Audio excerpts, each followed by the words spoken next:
Hello,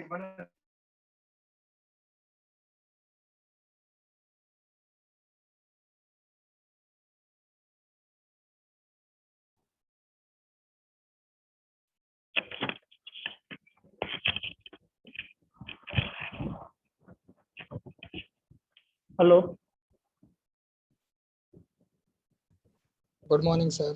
good morning. Good morning sir.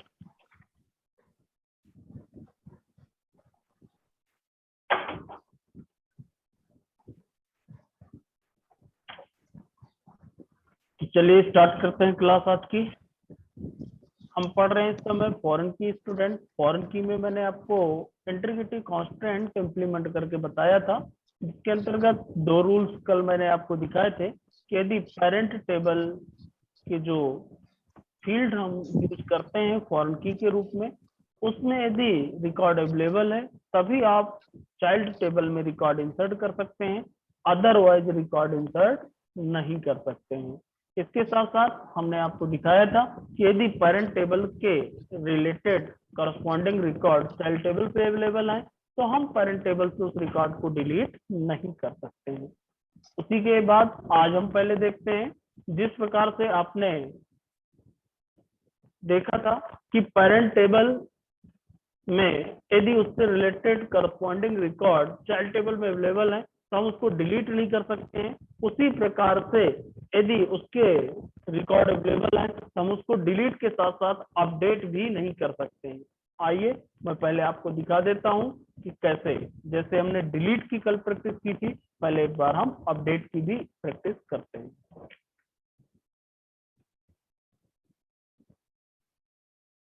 तो Oracle चालू करते हैं।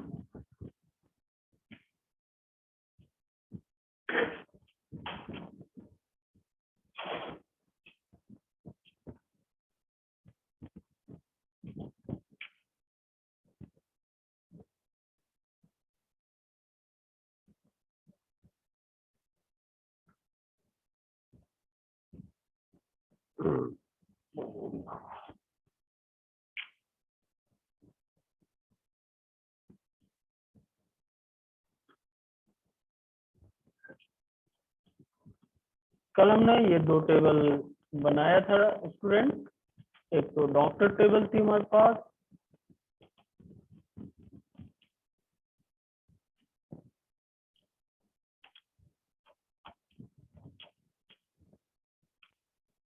एक तो ये हमारे पास ये तीन डॉक्टर हैं। डॉक्टर 1 में शिवम है, डॉक्टर 2 में विवेक, 3 में विवेक है और 2 नंबर का कोई आईडी नहीं है। 4 में हमारे पास राजेश है।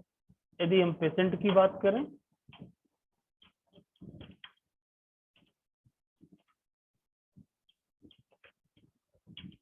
तो हमारे पास ये पेशेंट है।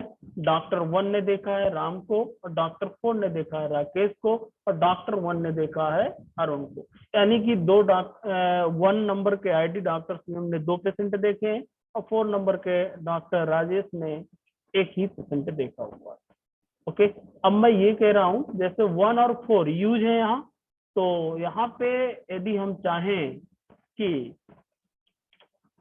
डॉक्टर 1 की आईडी चेंज कर दें या 4 की आईडी हम चेंज कर दें तो ये चेंज नहीं होगी। कैसे?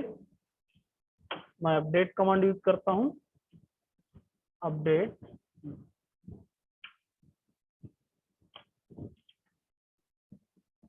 टेबल डॉक्टर सेट और मान लीजिए डी इक्वल 1। जो मुझे सेट करना है 1 की जगह मान लीजिए मैं सेट करना चाहता हूं 2, वेयर DID इक्वल 1। मैंने इस कमांड को रन किया।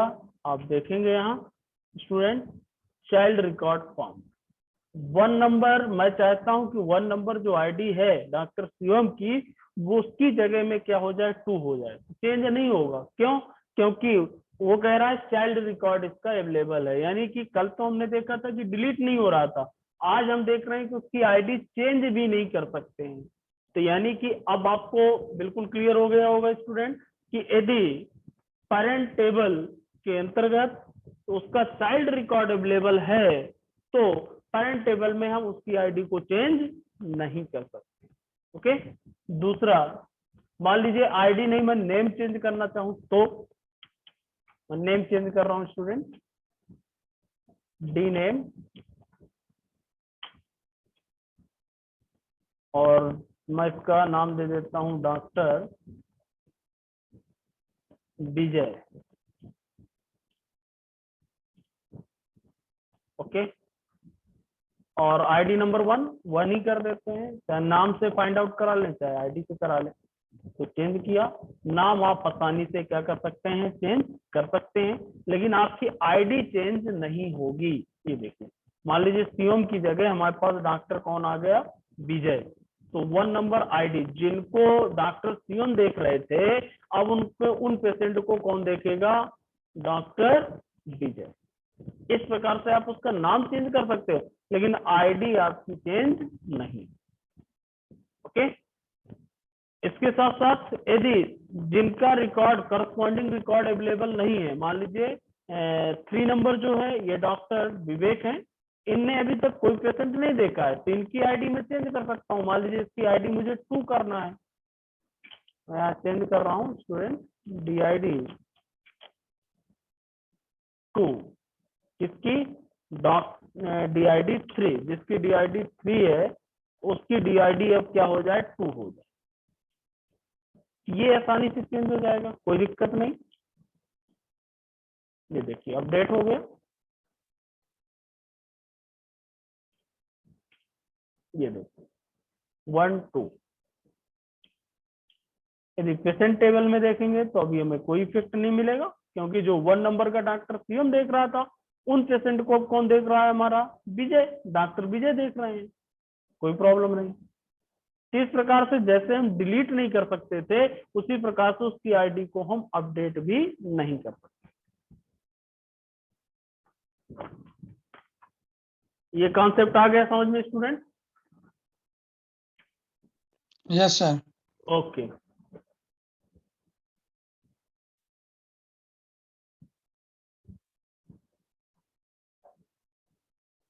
तो अब देखिए, ये तो मैंने बताया आपको फॉरेन की। अब इसको अभी जो हमने फॉरेन की को एक्चुअल में लगाए थे स्टूडेंट, कॉलम लेवल पे लगाया था। अब मैं एक एग्जांपल आपको टेबल लेवल पे भी बता देता हूं कि आप इसको टेबल लेवल में कैसे इंप्लीमेंट करेंगे। अभी जो मैंने यूज किया था कॉलम लेवल पे किया था, अब एक बार हम टेबल लेवल में भी इसको यूज कर लेते हैं।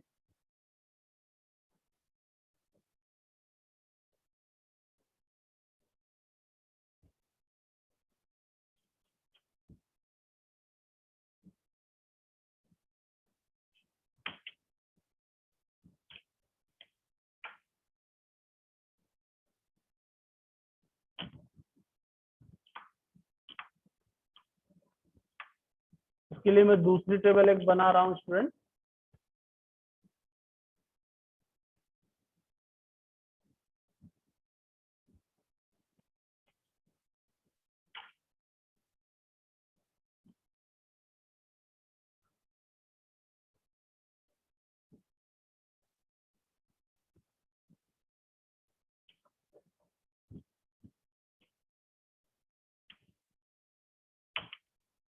देखिए पहली टेबल हम यहाँ पे क्रिएट कर रहे हैं, क्रिएट टेबल। टेबल का नाम है हमारा प्रोडक्ट। प्रोडक्ट नाम की मैं एक टेबल क्रिएट कर रहा हूँ। इसके अंदर एक हमने जो फील्ड लिया है प्रोडक्ट आईडी नंबर टाइप का है, और इस पे मैंने कांस्टेंट का नाम भी रखा है, कांस्टेंट नेम मैंने रख दिया PDID PK, और इसको क्या बनाया, प्राइमरी की। यानी कि देखा जाए तो जो प्रोडक्ट आईडी है उसको हमने क्या बना दिया, प्राइमरी की। इसके बाद प्रोडक्ट नेम है हमारे पास, और करेक्टर टाइप 20 रखा, सप्लायर नेम है, और यूनिट प्राइस है। तो इसमें कुछ मैं कम कर देता हूँ कि प्रोडक्ट नेम रख लेते हैं और यूनिट प्राइस रख लेते हैं। इस टेबल को हमने क्रिएट किया स्टूडेंट, टेबल क्रिएटेड।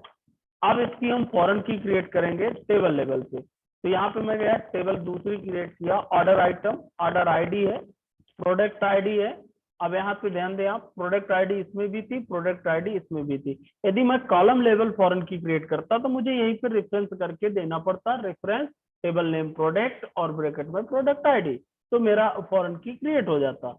ओके, तो चूंकि मुझे टेबल लेवल यूज करना है इसलिए मैंने अभी यहाँ पे फॉरेन की डिफाइन नहीं किया। इसके बाद प्रोडक्ट नेम, हालांकि हमारा प्रोडक्ट नेम उसमें बना है, मैं यहाँ से हटा देता हूँ ना, सप्लायर नेम और यूनिट, सिर्फ हम यहाँ पे 2 ही ले लेते हैं स्टूडेंट, ज्यादा फील्ड हमको जरूरत नहीं है।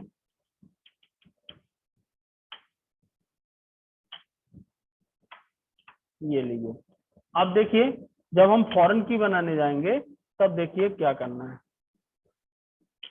इस पे हमने टेबल लेवल पे प्राइमरी की भी यूज किया है, देखिए प्राइमरी की भी लगी है इसमें। प्राइमरी की हमने टेबल लेवल पे बनाया, किसको, ऑर्डर आईडी को, ऑर्डर आईडी हमारी है, ऑर्डर आईडी को हमने प्राइमरी की बना दिया।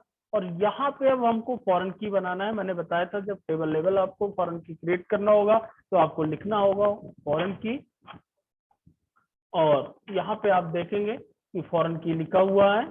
और यहाँ पे फॉरेन की लिखने के बाद जिसको आपको फॉरेन की बनाना हो, किसको बनाना है, प्रोडक्ट आईडी को, यहाँ हमने लिख दिया प्रोडक्ट आईडी। फिर रेफरेंस लिखेंगे, सिंटेक्स मैंने आपको बताया था, और किस टेबल के अकॉर्डिंग हमको फॉरेन की क्रिएट करना है, तो वो टेबल है हमारी प्रोडक्ट, तो यहाँ पे दिया प्रोडक्ट। फिर प्रोडक्ट के अंदर कौन सी फील्ड, वो है हमारी प्रोडक्ट आईडी। ये हमने यहाँ पे इसको डिफाइन किया और इसको मैंने रन किया। मिसिंग राइट पैरेंथेसिस चेक कर लेते हैं एक बार, क्योंकि हमने इसको डिलीट किया है। ये यहाँ पे कॉमा नहीं लगा, प्रोडक्ट आईडी के बाद एस,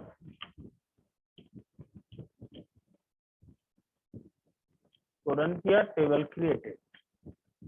तो ये जो हमने फॉरेन की क्रिएट किया स्टूडेंट, टेबल लेवल पे क्रिएट किया इस बार, और इसके पहले जो हमने टेबल बनाया था वो किस बेस पे थी, कॉलम लेवल पे। अब वर्किंग प्रोसेस सेम होगी, चाहे हम टेबल लेवल क्रिएट करें चाहे हम कॉलम लेवल क्रिएट करें स्टूडेंट।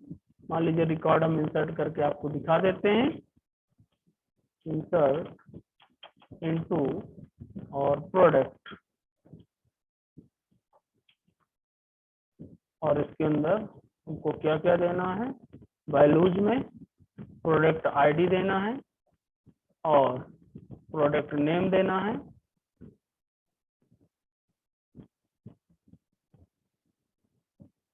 राइस, और उसका प्राइस देना है, यूनिट प्राइस।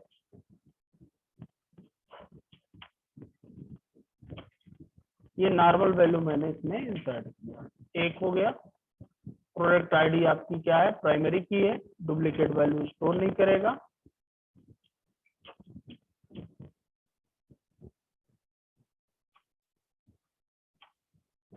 नमकीन,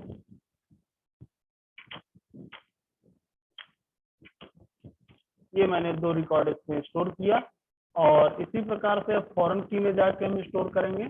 फॉरेन की हमारा ऑर्डर, जो भी व्यक्ति ऑर्डर देगा, ऑर्डर आइटम, किसी ने ऑर्डर दिया हमको मंगाने के लिए, ऑर्डर आईडी, मान लीजिए ऑर्डर आईडी 1, और प्लस प्रोडक्ट आईडी, कौन सी प्रोडक्ट लेना चाहता है वो, प्रोडक्ट आईडी 2 भी हो सकता है 1 भी हो सकता है। और इसको मैंने इंसर्ट किया, table does not exist, order items है, एस नहीं लगा, एस 1 रिकॉर्ड। इसी प्रकार से मान लीजिए ऑर्डर आईडी 2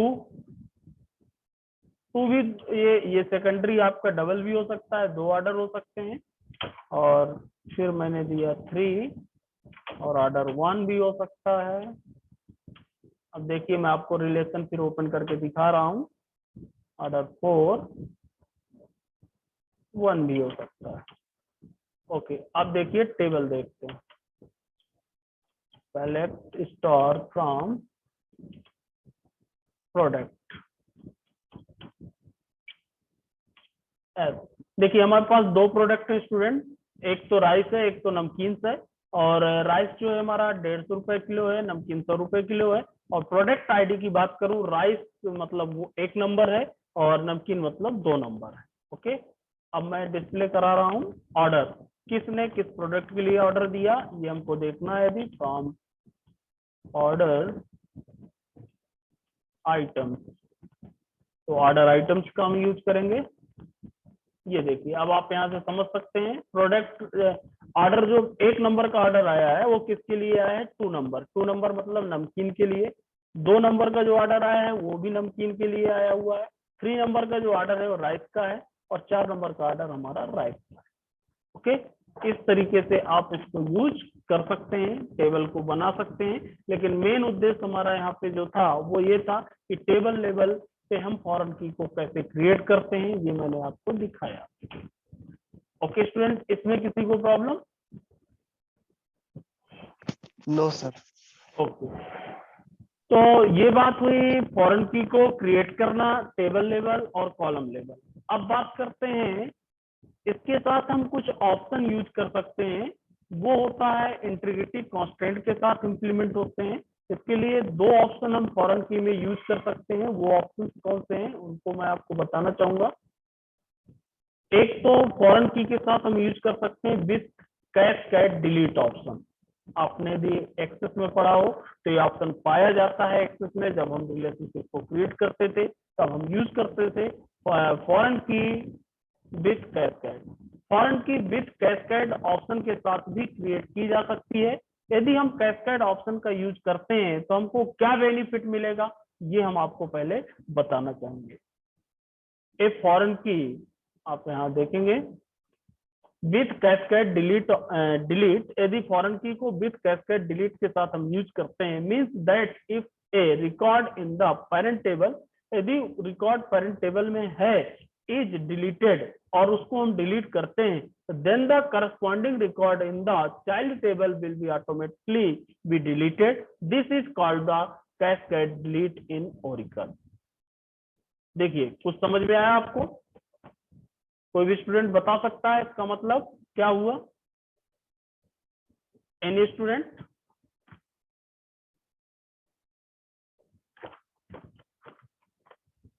चलिए कोई बात नहीं। इसका मतलब ये हुआ कि अभी हमने देखा कि पेरेंट टेबल के यदि पेरेंट टेबल में जो रिकॉर्ड है तो उसका यदि करस्पॉन्डिंग रिकॉर्ड चाइल्ड टेबल में अवेलेबल है तो हम पेरेंट टेबल से उसको डिलीट नहीं कर सकते। ये तो मालूम है सबको। यदि पेरेंट टेबल से करस्पॉन्डिंग रिकॉर्ड चाइल्ड टेबल में अवेलेबल है तो हम उसको डिलीट नहीं कर सकते हैं, ये मैंने आपको दिखाया। लेकिन यदि मैंने फॉरेन की को क्रिएट करते समय विथ कैस्केड ऑप्शन का यूज किया है तो क्या होगा कि यदि मैं पेरेंट टेबल से रिकॉर्ड को डिलीट करता हूं तो रिकॉर्ड डिलीट हो जाएंगे। यदि करस्पॉन्डिंग रिकॉर्ड अवेलेबल है तो भी डिलीट हो जाएंगे। लेकिन then the corresponding record in the child table will be automatic deleted। यानी कि वो पेरेंट टेबल से तो डिलीट हो ही जाएगा लेकिन चाइल्ड टेबल से उसके रिकॉर्ड भी डिलीट हो जाएंगे। अब सिंपल वर्डों में टेबल के अकॉर्डिंग, यदि मान के चलिए डॉक्टर नंबर 1 सीएम ने 2 पेशेंट देखे हैं और मैं पेरेंट टेबल डॉक्टर टेबल से डॉक्टर सीएम को डिलीट करता हूं तो से करस्पॉन्डिंग रिकॉर्ड जो 2 पेशेंट हैं चाइल्ड टेबल में पेशेंट टेबल पे वो भी ऑटोमेटिकली क्या हो जाएंगे, डिलीट हो जाएंगे। डॉक्टर सीएम को यदि मैं डिलीट करता हूं तो उसके साथ साथ उसने जितने पेशेंट देखे होंगे वो रिकॉर्ड भी आपके पेशेंट टेबल से क्या हो जाएंगे, डिलीट हो जाएंगे। कब होगा ऐसा? जब हम फॉरेन की को क्रिएट करते समय कैस्केड डिलीट ऑप्शन का यूज करेंगे तब। यदि कैस्केड डिलीट ऑप्शन का हम यूज नहीं करते हैं तो ऐसा नहीं होता है। नहीं, यदि हम यूज करते हैं तो क्या होता है, वो पेरेंट रिकॉर्ड डिलीट ही नहीं होता है। यदि उसके करस्पॉन्डिंग रिकॉर्ड अवेलेबल है तो डिलीट ही नहीं होता है। लेकिन यदि कैस्केड डिलीट ऑप्शन का यूज करके हम फॉरेन की को क्रिएट करते हैं तो वो रिकॉर्ड डिलीट तो हो ही जाएगा लेकिन उससे करस्पॉन्डिंग रिकॉर्ड चाइल्ड टेबल से भी क्या हो जाएंगे, डिलीट हो जाएंगे। अब ये स्टूडेंट समझ में आ गया सभी को? कौन से? Yes sir. ओके, अब बात करते हैं कि इसको क्रिएट कैसे करते हैं। तो देखिए इसको क्रिएट करने के लिए आप क्या करते हैं, बाकी पूरा सिंटेक्स सेम होगा, फॉरेन की के जैसे ही होगा, सेम जैसे आप बनाते हैं। ये देखिए फॉरेन की जैसा अभी हमने बनाया था ऑर्डर टेबल पे, टेबल लेवल की बात कर रहा हूँ, उसी के आगे यदि मैं लगा देता यहाँ पे ऑन डिलीट कैस्केड, तो क्या लग जाता ऑन डिलीट कैस्केड। सिर्फ कुछ नहीं करना, जो अभी फॉरेन की मैंने क्रिएट किया था उसी के आगे हमको लिख देना है ऑन डिलीट कैस्केड। तो ये सिंटेक्स है, आप लिख लेंगे। अब मैं एक बना के आपको दिखा देता हूँ कैसे डिलीट कैस्केड का यूज कैसे करते हैं।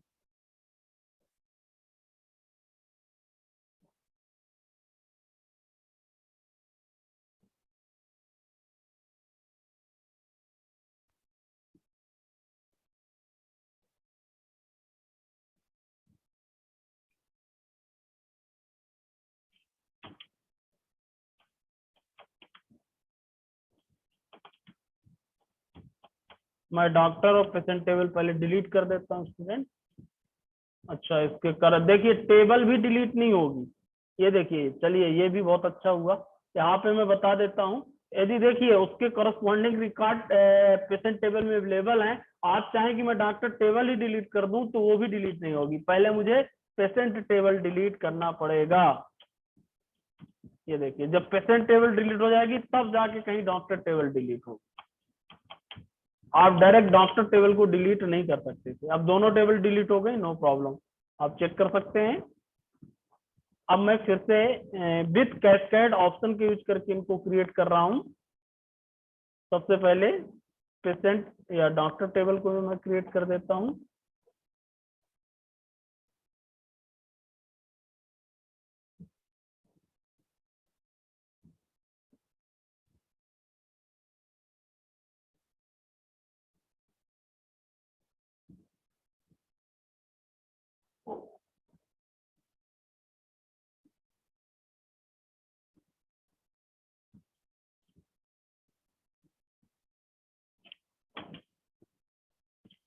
ये मेरी डॉक्टर टेबल अब फिर से मैं क्रिएट कर रहा हूं। ये देखिए हमें पेरेंट टेबल में तो कोई चेंजेस करना नहीं है, सेम उसी तरीके से क्रिएट होगी। हमें जो कैस्केड डिलीट ऑप्शन यूज करना है किसमें करना है स्टूडेंट, चाइल्ड टेबल पे यानी कि पेशेंट टेबल पे। तो अब मैं पेशेंट टेबल जो क्रिएट कर रहा हूँ विथ कैस्केड डिलीट ऑप्शन के साथ। देखिए इसको देख लीजिएगा, create table patient, serial number हमने दिया, डॉक्टर आईडी दिया, रेफरेंस आईडी डॉक्टर है, और यहाँ पे मैंने लिख दिया ऑन डिलीट कैस्केड। मैं कॉलम लेवल में भी यूज कर सकता हूँ और टेबल लेवल में भी। यहाँ पे जो मैंने यूज किया किस पे किया, कॉलम लेवल पे। जो सिंटेक्स बताया था स्टूडेंट वो किसका था, टेबल लेवल का। कोई दिक्कत नहीं, आप दोनों तरीके से इसको यूज कर सकते हैं। बाकी पेशेंट नेम, एज और एड्रेस सेम है। इस टेबल को मैंने क्रिएट किया, ये भी टेबल क्रिएट हो गई। अब डॉक्टर स्टोर करा लेते हैं हम, इंसर्ट इनटू टेबल डॉक्टर बैलूज। सबसे पहले हमको डॉक्टर आईडी देना है 1 और फिर डॉक्टर का name doctor Shivam,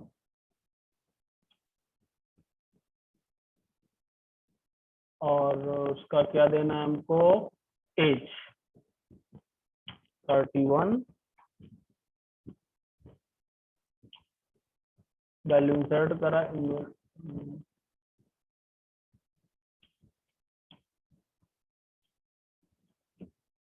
insert insert कराया, 1 रिकॉर्ड इंसर्टेड।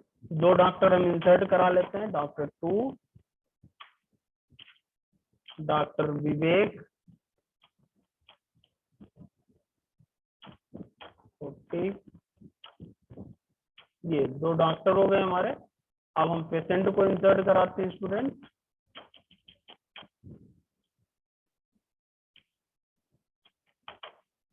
पेशेंट में हमको सीरियल नंबर 1 और डॉक्टर आईडी हमको देना है, तो 1 मान लीजिए डॉक्टर शिवम को दिखाया, और इसके बाद हमको देना है पेशेंट का नाम। पेशेंट का नाम है मान लीजिए वरुण, अरुण, और एज देना है, एज मान लीजिए 34। और उसका एड्रेस देना है CKT। ये रिकॉर्ड मैंने इंसर्ट किया। फिर एक और दिखाया, और इसमें मान लीजिए डॉक्टर आयल जी 2 नंबर का पेशेंट आया, डॉक्टर ID इसमें किसको दिखाया, 2 को दिखाया, अंकुर। ठीक, ये भी इंसर्ट हो गया। तीसरा पेशेंट आया और इसने भी डॉक्टर 1 को ही दिखाया, CM को, उमेश। एक पेशेंट एक डॉक्टर एक से अधिक पेशेंट देख सकता है, नो प्रॉब्लम, वो तो आपके ऊपर डिपेंड करता है। ये देखिए, अब चलिए टेबल देख लेते हैं। Select star from patient. ये देखिए, डॉक्टर 2 ने सिर्फ अंकुर को देखा है और डॉक्टर CM ने 2 पेशेंट देखा है, अरुण और उमेश। ओके, अब हमने इसके साथ कैस्केड डिलीट ऑप्शन यूज किया है। अब मैं इसको डिलीट करने जाता हूं, डॉक्टर 1 CM को। डिलीट फ्रॉम डॉक्टर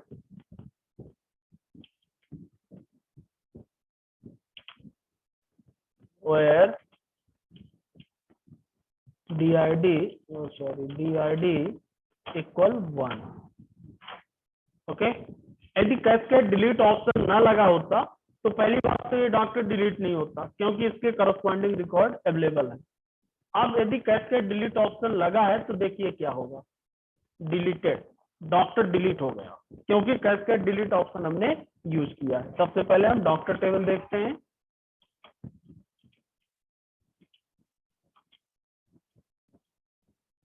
डॉक्टर, देखिए डॉक्टर CM डिलीट हो चुके, सिर्फ डॉक्टर विवेक बचा हुआ है। अब हम पेशेंट टेबल देखते हैं, पेशेंट में क्या हुआ। ये देखिए, पेशेंट में ओनली एक ही पेशेंट बचा हुआ स्टूडेंट। डॉक्टर CM ने 2 पेशेंट देखे थे, जैसे ही हमने डॉक्टर CM को डिलीट किया है वैसे ही उनके 2 पेशेंट भी क्या हो गए, डिलीट हो गए। यदि हम कैस्केड डिलीट ऑप्शन का यूज करते हैं RDBMS के अंतर्गत फॉरेन की को क्रिएट करते समय, तो यदि हम पेरेंट टेबल से रिकॉर्ड को डिलीट करते हैं तो उसके करस्पॉन्डिंग रिकॉर्ड भी क्या हो जाते हैं, डिलीट हो जाते हैं। तो ये भी आया स्टूडेंट समझ में? Yes sir. ओके, तो आज इतनी आप प्रैक्टिस करिएगा और इसकी पूरी तरह से समझिएगा। यदि किसी भी स्टूडेंट को प्रॉब्लम हो समझने में तो कल बताइएगा, तो एक बार मैं फिर से बता दूंगा। और इसके बाद एक ऑप्शन और मुझे बताना है इसमें, अपडेट। हालांकि वो ओरेकल 11 जी यूज नहीं होता है, लेकिन फिर भी मैं आपको बताऊंगा उसका क्या रोल है। ओके, तो आज की क्लास यही क्लोज करें स्टूडेंट।